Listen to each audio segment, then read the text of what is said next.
É o parágrafo de número 50. Diz assim: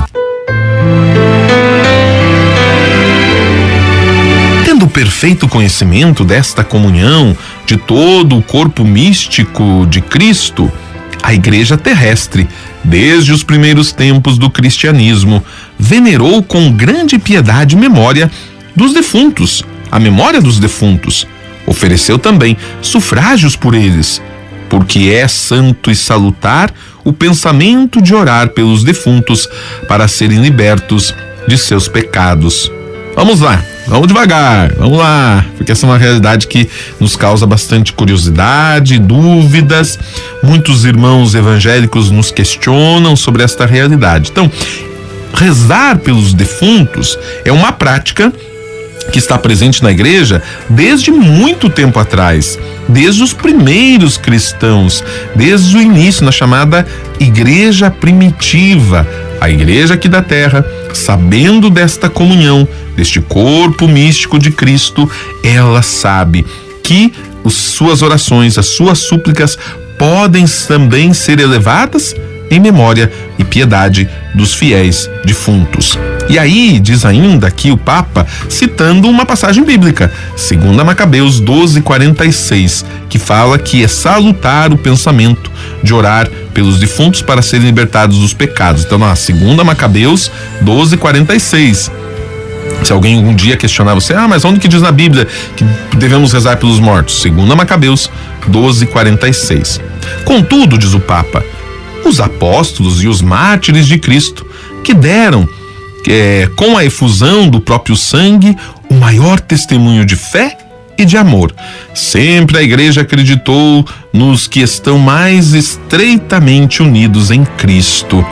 Sabemos que existem muitos que aqui viveram a fidelidade a Deus, a palavra, aos conselhos evangélicos, como temos acompanhado aqui.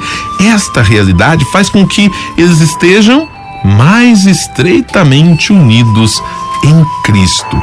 A eles e também a bem-aventurada Virgem Maria e aos santos anjos venerou de modo especial e implorou devotamente o auxílio da sua intercessão.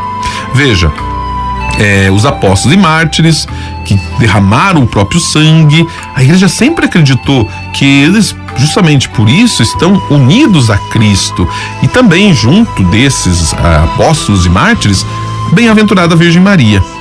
Ela e também os santos e anjos que veneraram sempre de modo especial, implorando devotamente a sua intercessão. Então, pedir a intercessão de Maria, a intercessão dos apóstolos, é algo que acompanha a igreja desde o seu início.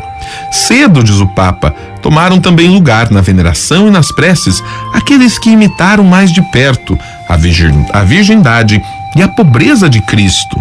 Então, além dos mártires, dos apóstolos, da Virgem Maria, aqueles que assumiram a virgindade, a pobreza, também se uniram a Cristo e hoje são por nós venerados. E finalmente, todos os outros se tornaram recomendados à pia devoção e imitação dos fiéis, pelo exercício das virtudes cristãs e pelos divinos carismas.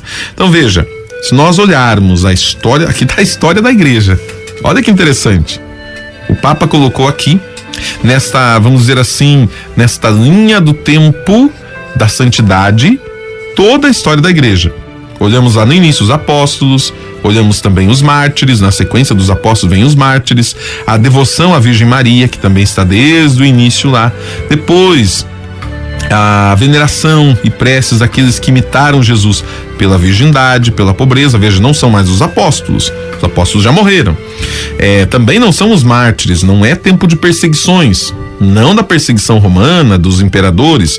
Existem outros tipos de perseguições, mas agora a virgindade, a pobreza, também outros que a igreja foi no decorrer da história nos convidando a imitá-los por causa das suas virtudes e também pelos seus carismas. Então nós vamos ver aí inúmeros homens, mulheres, muitos deles religiosos, religiosas, até sacerdotes, também muitas mulheres, monjas, freiras, religiosas de um modo geral, mas também muitos pais de famílias, mães de famílias, jovens que também viveram as virtudes cristãs e também os divinos carismas. Esta realidade que nos leva a, como igreja peregrina, a igreja aqui da terra, olhar para esta igreja que lá do alto se reúne e intercede por todos nós. Já